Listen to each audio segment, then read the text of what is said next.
Lorsque vous allez utiliser Lightroom pour la première fois, je vais ouvrir Lightroom. Vous allez vous retrouver donc avec la fenêtre du logiciel comme je vous ai montré précédemment, mais au niveau des photos, il n'y aura rien dedans. Il faut bien comprendre que Lightroom est avant tout un catalogueur et que pour pouvoir voir et travailler ces photos dans Lightroom, il faut dans un premier temps les importer. Une fois que l'importation sera faite, on pourra classer ces photos, on pourra les ajuster, les recadrer, les retoucher. Et ensuite, pour pouvoir avoir un fichier sur son disque dur qui soit lisible par n'importe quelle application, il faudra exporter ces photos. Donc exporter les images que l'on souhaite avoir, par exemple en JPEG, pour transmettre à quelqu'un, pour envoyer sur un site de développement sur Internet. Donc il y a cette notion qui est très importante, où Lightroom est une grosse base de données qui catalogue les photos. Et pour ça, il faut les importer. Donc là, d'une version complètement vierge, je vais importer des photos dans Lightroom. On reviendra un peu plus en détail sur les différentes façons d'importer. Lightroom, lui, ne touche pas donc à la photo originale. Il va juste, dans sa base de données, dans ce qu'on appelle le catalogue, dans son catalogue, il va juste écrire dans un fichier toutes les modifications qu'on va faire au niveau de la photo. Ce qui fait que, je le répète, l'original ne sera jamais touché.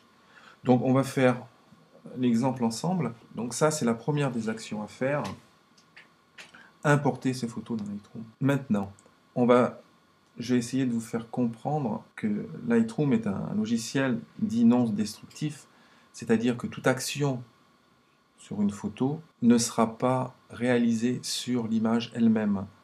La photo, en aucun cas, n'est touchée. Toutes les actions qu'on va faire sur cette photo, dans le module développement, sera enregistrée dans la base de données Lightroom, où là, toutes les actions qu'on va effectuer vont être mises en mémoire. Pour pouvoir après avoir la photo telle qu'on l'aura développée dans Lightroom, il faudra l'exporter de Lightroom. Prenons un exemple, cette image, je vais la repasser en mode développement. Donc là, cette photo, elle me convient, elle a été développée dans Lightroom, mais elle est que dans Lightroom. Si je vais dans le répertoire où est stockée cette photo, donc là, je dois pouvoir le retrouver ici, affiché dans le Finder, qui est l'explorateur du Mac. On a toujours notre photo à l'identique, avec toujours ici ce qui me gênait qui a été recadré. Donc là, on voit bien que Lightroom n'a à aucun moment touché le fichier. Alors qu'est-ce qu'il a fait? Si on va dans l'historique, on trouve à gauche, on s'aperçoit que j'ai importé cette photo, j'ai fait un recadrage, j'ai changé un petit peu la température, j'ai récupéré des tons clairs, modifié un peu l'exposition et ajouté un petit peu de clarté.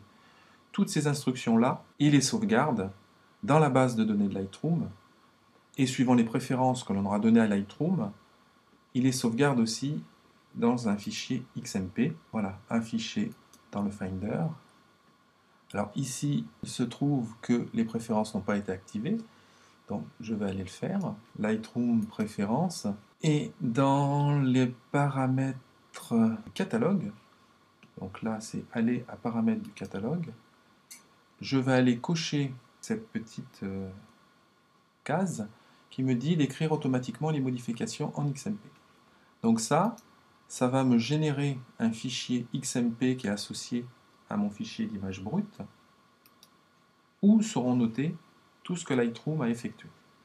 On retourne dans l'explorateur, qui est mon Finder, et on s'aperçoit que sur la photo, qui elle n'a absolument pas bougé, vient d'être associé .xmp.